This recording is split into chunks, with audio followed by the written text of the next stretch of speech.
How many big-budget games in the past year have not been first-person shooters? You can count them on one hand. When publishers consider that they need to sell over 1 million copies of an Xbox 360 or PlayStation 3 game to turn a profit, risk is not generally a part of the equation. Shooters are the safe bet these days, and no publisher knows that better than Ubisoft, which is why it's all the more surprising that it went out on a limb with Assassin's Creed, one of the most innovative, imaginative games to be released in years.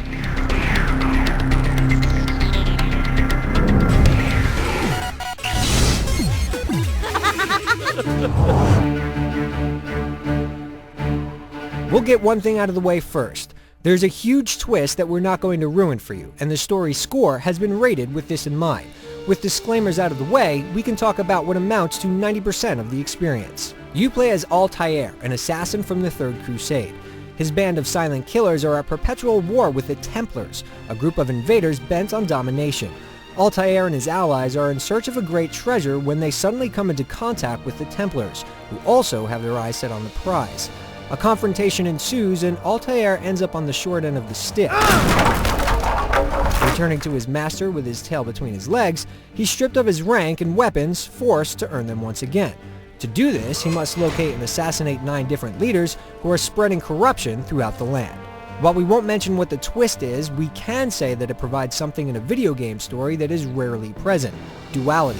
Altair's main quest presents the player with moral issues that cloud the waters between right and wrong, making for a thoughtful, clever story that will keep you guessing until the end.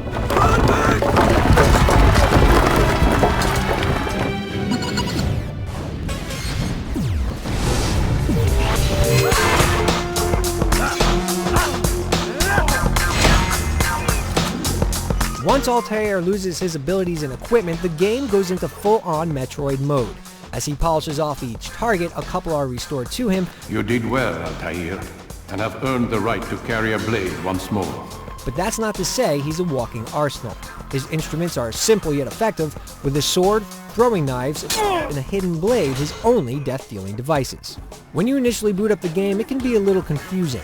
You'll discover horse travel right away, which allows you to traverse the kingdom's overworld in search of the game's 3 cities, slicing enemies along the way.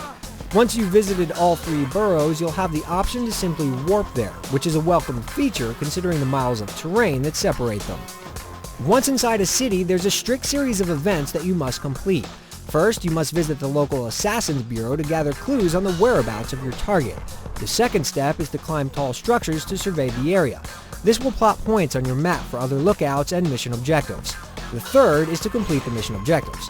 While there are 6 investigative objectives total per hit, you're only asked to complete 2 or 3 before moving on to the next step, which is the actual assassination.